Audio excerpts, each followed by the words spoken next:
If your ink's too slow and your nib won't flow, here's one of the places that you can go. Larry is here to see you through with Mr. Announcer and Cubby too. It's Larry's Fountain Pen Reviews. Hey, this is Larry at Larry's Fountain Pen Review, and today my guest is going to be Mr. Dan, the man that is a guest that's going to share his top favorite 3 pens, and he's going to have an honorable mention, I believe. So, Dan, welcome to the show. It's all yours. Take it away. Thanks for having me. And I've been watching your other interviews with people, their top 3 pens, and I'm in a completely different category than these guys. Man, that Dr. Joe, that guy's got some pins and such a respectable guy. Amazing. So you take a guy like that, well-known guy, and then you take a no account, nobody that only owns a few pins and gives me the same amount of time. But I guess in a way I could represent people that don't know much about pens, because I don't know much about pens, and I don't have very many pens. I don't have hundreds. I don't have 100. I don't have 30. I don't think. I've got some really, little $5 and $10 pens. They don't count. But of actual pens, I don't have that many pens. But I have developed a taste for some things I like more than other things, and that's what you want to know, right? But whatever your fancy. Okay. All right. So I really thought about this a lot, and I thought, how can I compare the different pens that I like against the other pens I like? And I thought the best way to break it down was, instead of just picking the top 3 that I like, period, I tried to pick out the one I like best in each of 3 categories of pens. What I mean is that what I use the pen for. So I kind of categorize my pens in actually 4 categories, but one is my letter writing pens. That's the ones that you don't mind having a little bit of a broader nib. You want to be able to see the ink color better, so you want a little broader of a nib, and one that feels great, writes smooth, and you just love to hold in your hand and write with and look at.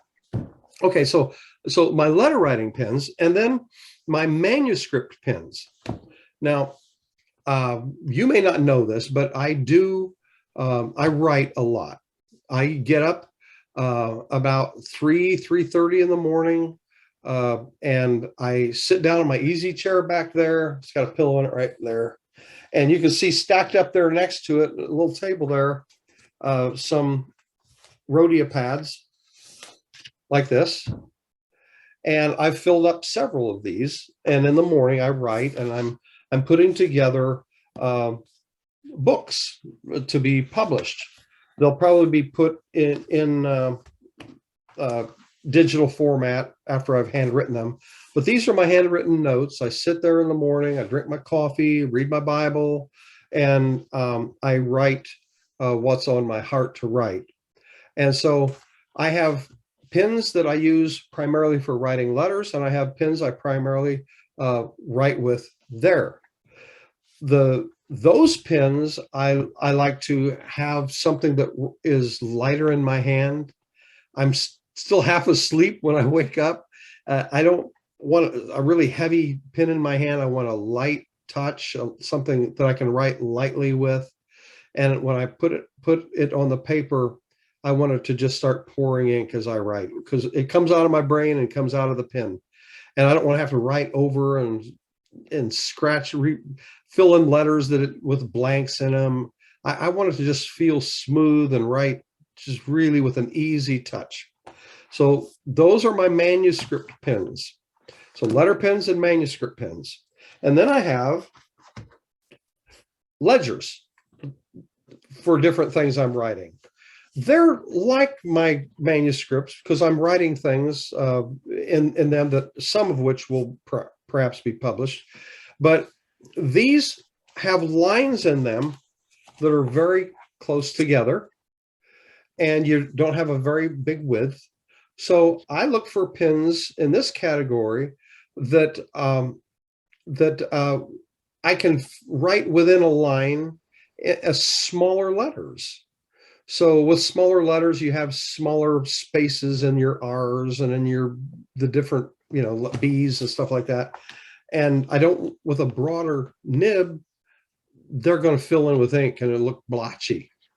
So I want a pen with a smaller nib and a smaller, finer point also for that. So those are my three major categories of pens. My fourth category is the carry pens. I won't walk out the door with a fine instrument like some of these other pens. I just don't want to take a chance on losing them, getting them injured, dropping them, bending the nibs. I'm taking my other stuff, $5, $10, $20 pens. And I don't have a favorite of those because they're all $5, $10, $20 pens.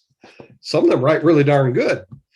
So anyway, so there you go. Those are my three categories. So my first category, my letter writing pen, which also happens to be my grail pen, my holy grail pen, the pen of pens that everybody would dream to have. And I was so blessed to get one of these pens, and I guard it with my life. This one is one that would probably be in my casket with me, unless I can leave it in my will to my son. So that is the Mont Blanc 149 platinum plated 18 karat gold nib, two-tone gold, writes like a dream, feels perfect in the hand. I don't post it. It feels my hand really well. It looks a little larger, but it's not a clumsy pen. I like a big pen in my hand sometimes. And it's just, what can I say? It's just a dream come true pen. And so I haven't had it very long, but it is the number one pen in my collection. And it's also my number one letter writing pen. So favorite number one, my letter writing pen is a Mont Blanc 149. It's a piston filler. This one here, it's not a vintage pen. They're still making these, and they're making them, I'm sure, equally as good as this one.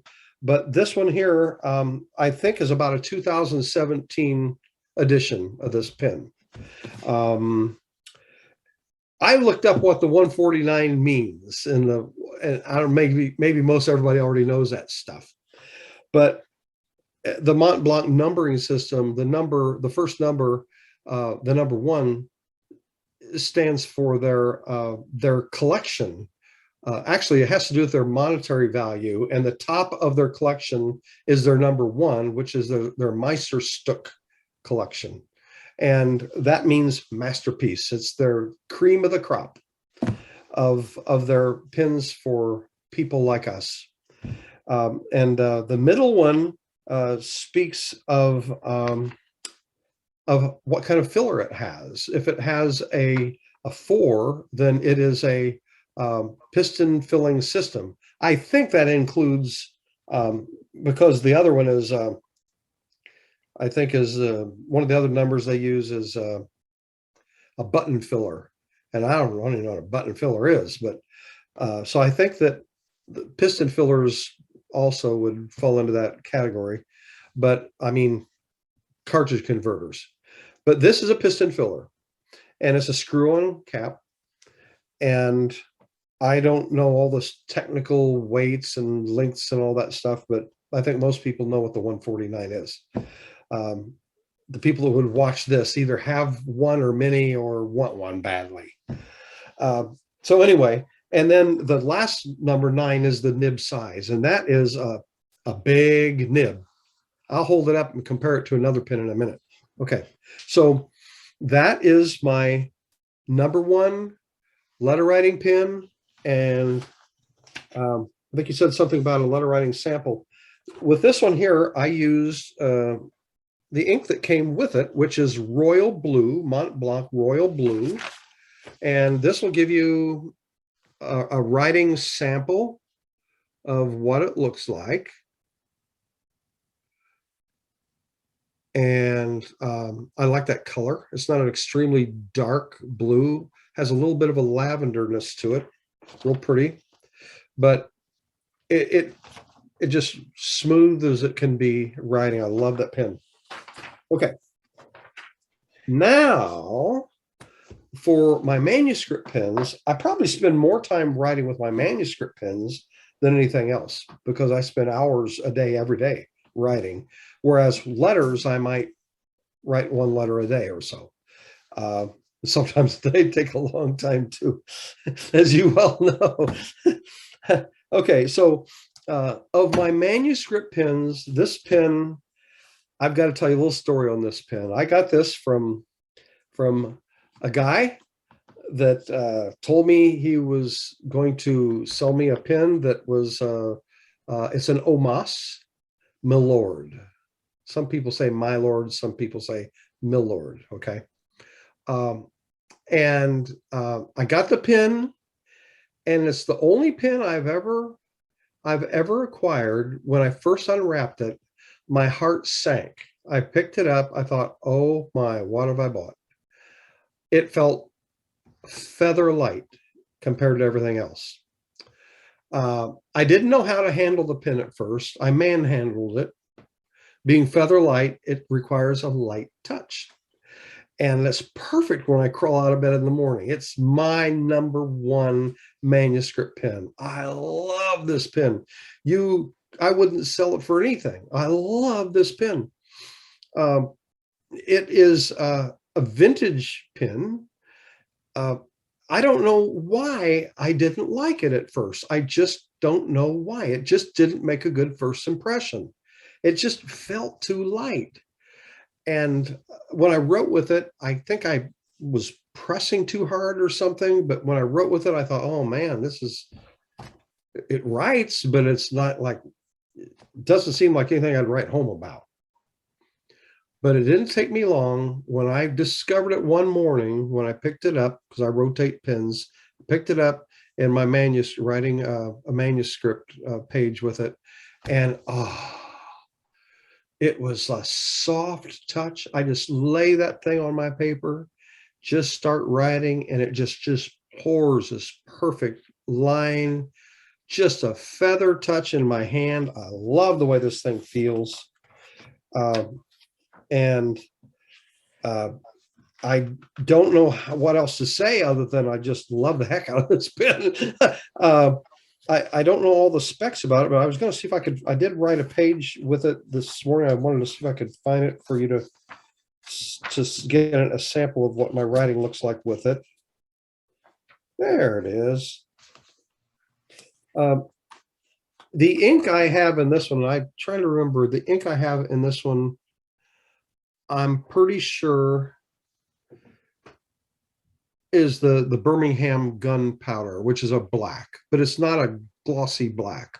So it doesn't have that glossy shine to it, but it still gives you a good idea. This is a writing sample that I wrote just this morning with this pen.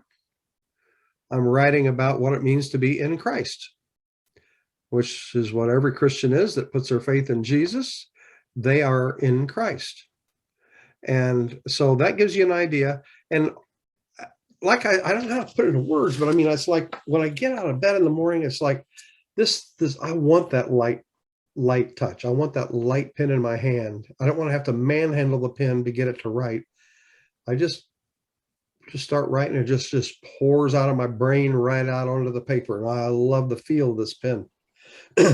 It's got a 14 karat gold nib. It's what they would call, there's a name for it when it's just one color of gold. It's just gold. It's not the two-tone. It's the unicolor or something. Anyways, it's a gold nib, 14 karat gold nib. I It's a medium nib, as by the way, my Mont Blanc 149 is also a medium nib. But I just can't tell you what it feels like to write with this pen. I love it. Okay, it's got a gold trim on it. This is like, I think they call that like a Greek key, if I'm not mistaken. I wish the focus would be easier on that, but it's got those little facets, and I shined it up real pretty and made it look good. And I fill it and fill it and fill it. I just keep pouring ink through this thing, and I treat it with a feather touch, and I protect it like you wouldn't believe. I don't want anything to happen to it. It's a great pen. So that is my favorite manuscript pen.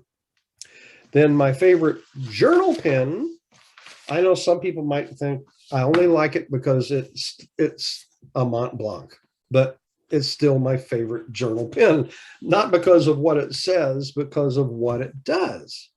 And this is a very unique little pen. It's a 144. It is a, what do they call it when it's not a screw cap? Pull off. And there it is. I'm all really careful when I pull off, because if you don't do it right, you can re-jam it and hurt it. So I'm very careful with it. It's got a tiny little number 4 nib on it.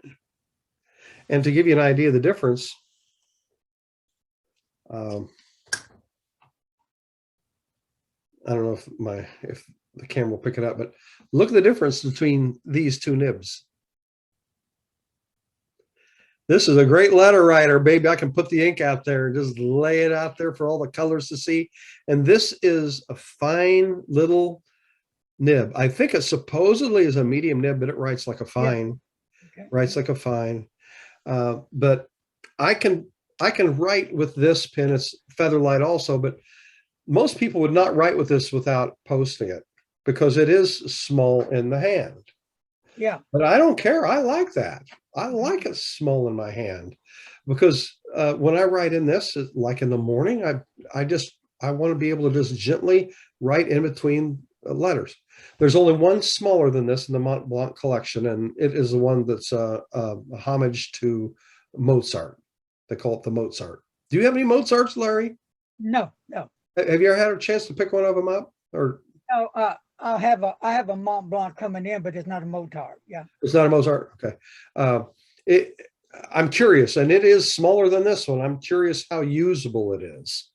It almost looks like a keychain pin. Really? But yeah, but they call it their Mozart, or homage to Mozart. Oh, I don't know if they still make them anymore or not, but it's the only Mont Blanc smaller than this one here. This is the 144. So that means it's a number 4 nib versus the 9 nib. And most of us daily writing, we write with 6s. That's probably the 5s and 6s, probably mainly 6s. Yeah. I think most of our pens are. But it's very light in the hand. It writes so smoothly. A nice fine line. It is a cartridge filler. Why it got the number 4 in the middle of the other, I don't know, because they say it's for piston fillers. This is not a piston filler. It's a cartridge converter. But it got the 4. It's a 144. This color, a lot of people call it red, or some people call it, I can't think of the name of it. But they advertise it as their Bordeaux. Oh, yes, you're like right. Bordeaux wine. Right, right, yeah. They call it that. This pen is much older of a pen. I don't know if it'd be considered vintage yet, but first of all, they've not made this color since I think the 90s. And so I understand now, having heard people talk about this color, that it's a kind of a harder to find color of a pen. It is. But I just so love this pen. What I like about that pen right there, I like those kind of converters the best, because they're easier to clean.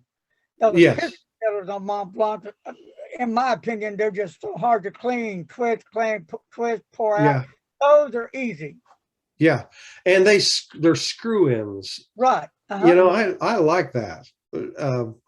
I've had a pen recently, and my son's had a pen that is leaking badly because it just doesn't seat properly with the.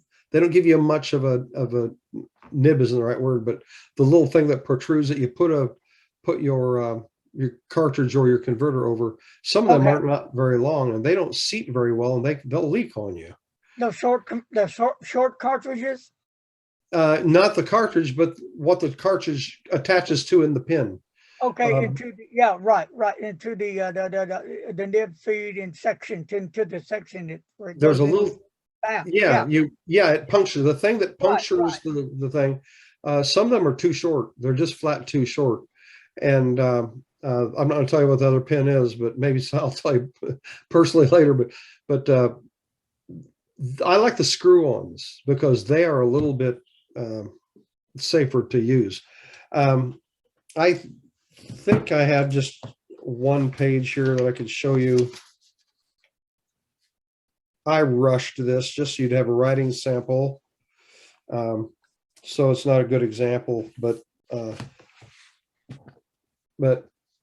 these little tiny lines, you need something small that can do that. And I think it looks pretty decent. Looks pretty good.